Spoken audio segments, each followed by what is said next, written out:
اعوذ باللہ من الشیطان الرجیم بسم اللہ الرحمن الرحیم۔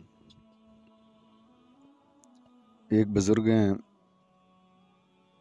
بابا جی عبدالرحمن صاحب، عموماً ان کی محفل میں بیٹھنے کا موقع ملتا رہا ہے۔ بڑے جہاں دیدہ صاحب بصیرت ہیں۔ مختلف موقع پر مختلف موضوعات پر گفتگو کا سلسلہ جاری رہا، تو حاضرین گفتگو میں بھرپور شرکت کرتے رہے ہیں۔ سوالات سے کئی عقدے کھلتے۔ گفتگو کا یہ سلسلہ معلومات سے بھرپور اور حیران کن جوابات پر مبنی ہوتا تھا، تو حاضرین میں بندہ نچیز اور بابا جی کے دو ذاتی خدمت گزار شریک رہتے۔ تو میری عادت رہی ہے کہ مجھے جو باتیں اچھی لگتی تھیں تو میں اپنی ڈائری میں نوٹ کر لیتا تھا۔ تو ہم نے کئی بار گفتگو کو ریکارڈ کرنے کی اجازت طلب کی، لیکن وہ پسند نہیں فرماتے تھے۔ وہ فرماتے کہ بیٹا ذہن میں ریکارڈ کرو اور زیادہ سے زیادہ بعد میں اپنے پاس لکھ لیا کرو اگر کوئی بات اچھی لگتی ہے تو چند دن پہلے میں نے بڑے اصرار کے ساتھ عرض کیا۔ میں نے کہا بابا جی دل چاہتا ہے کہ آپ کی باتیں سب لوگوں تک پہنچاؤں، شاید ہدایت کا یہ نور کسی کی زندگی میں روشنی بھر دے۔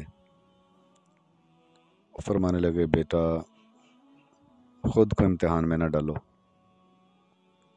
تمہارے لیے یہ بہت بڑا امتحان بن جائے گا۔ میں نے کہا بابا جی اس بات کی سمجھ نہیں آتی، میں ذرا کم علم سا بندہ اور اشاروں میں بات ذرا کم سمجھتا ہوں، تو مجھے واقعی ان کی بات کی سمجھ نہیں آئی۔ تو فرمانے لگے کہ بیٹا یہ کچھ راز ہوتے ہیں، تو جس وقت ان کو ظاہر کر دیا جاتا ہے تو پھر معاملات جو ہے نا وہ خراب ہو جاتے ہیں، تمہارے لیے مشکل بن جائے گی، میں تو تمہیں اجازت دے دوں گا۔ تو میں نے کہا نہیں آپ مجھے اجازت دیں۔ تو فرمانے لگے ٹھیک ہے، چند شرطیں ہیں میری، اگر میرے ساتھ وعدہ کرو کہ ان شرطوں کو پورا کرو گے تو میں تمہیں اجازت دے دیتا ہوں۔ میں نے کہا ٹھیک ہے جی بتائیں۔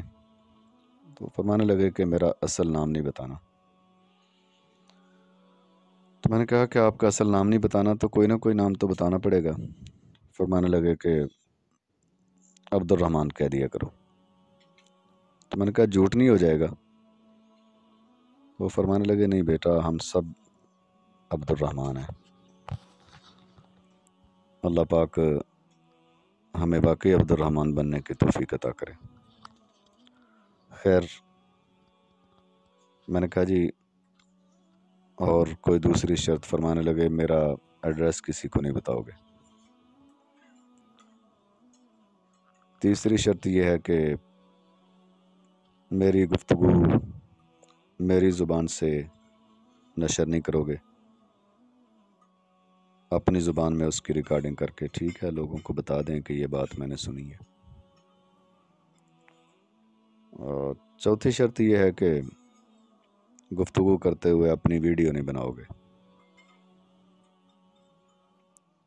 اور پانچویں شرط یہ ہے کہ میرے دنیا سے جانے کے بعد بھی میری خبر، میرے مرنے کی خبر بھی اشارتاً بھی تم کسی کو نہیں دو گے۔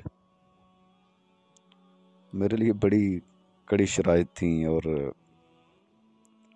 میں نے واقعی اسی وقت محسوس کیا کہ میں اس کے ساتھ ایک امتحان کے اندر مبتلا ہوا ہوں اور ہوں گا، لیکن اللہ کے بھروسے پر میں نے ان شرائط کو قبول کر لیا۔